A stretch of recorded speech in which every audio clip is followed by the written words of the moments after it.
Hey hi hello అందరికీ నమస్తే. Welcome to Sai Lakshmi vlogs. యాక్చువల్గా నిన్న అయితే దత్తాత్రేయ జయంతి అయింది కదా. నేను లాస్ట్ టైం మీకు చాలా వీడియోస్లో చెప్పాను నేను ఒక బాబా టెంపుల్కి వెళ్తాను అని. అక్కడ చాలా టెంపుల్స్ ఉంటాయి కూడా అని.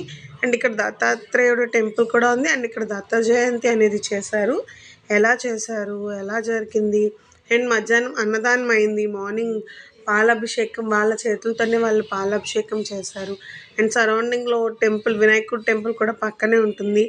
మొత్తం చాలా అంటే చాలా బాగుంటుంది ఈ టెంపుల్ని.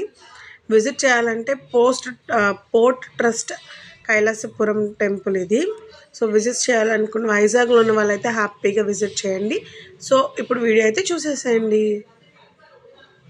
అండ్ అక్కడ ఇది అయిన తర్వాత అందరూ బాబాని దర్శించుకోవడానికి వెళ్ళారు. ఎందుకంటే ఈసారి దత్త జయంతి అనేది థర్స్డే పడింది, బాబాకి ఇష్టమైన రోజు.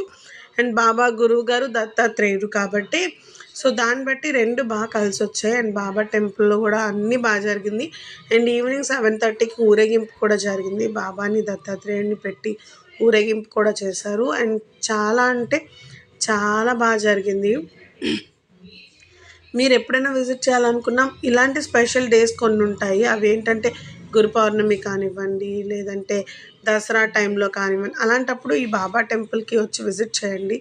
చాలా ఫ్రెష్గా ఉంటుంది. అండ్ మెడిటేషన్ చేసుకోవాలనుకున్న వాళ్ళైతే అట్లీస్ట్ 5 to 10 minutes కూర్చొని హ్యాపీగా మెడిటేషన్ చేసుకోవచ్చు. అండ్ ఈ వీడియోని మొత్తం చూడండి. హారతి ఇస్తున్నారు ఇప్పుడు.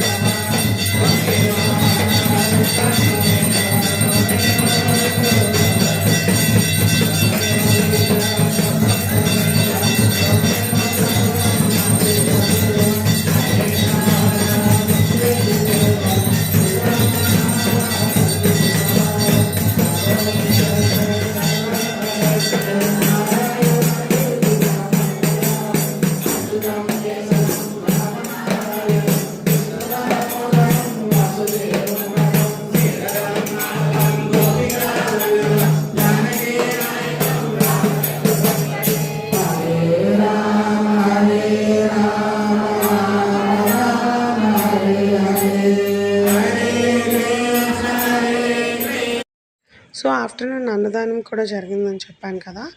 అన్నదానం కూడా చాలా బాగా మొత్తం భక్తులందరూ వచ్చి సక్సెస్ చేశారు. ప్రతిసారి గురు పౌర్ణమికి కూడా ఇలానే అన్నదానం జరుగుతుంది. దసరాకు కూడా ఇలానే అన్నదానం జరుగుతుంది. అండ్ గుడి వార్షికోత్సవం ఎప్పుడైతే ఉంటుందో అప్పుడు కూడా ఇలానే అన్నదానం జరుగుతుంది. సో దత్తాత్రేయుడు ఫోటో అయితే లాస్ట్లో యాడ్ చేస్తాను.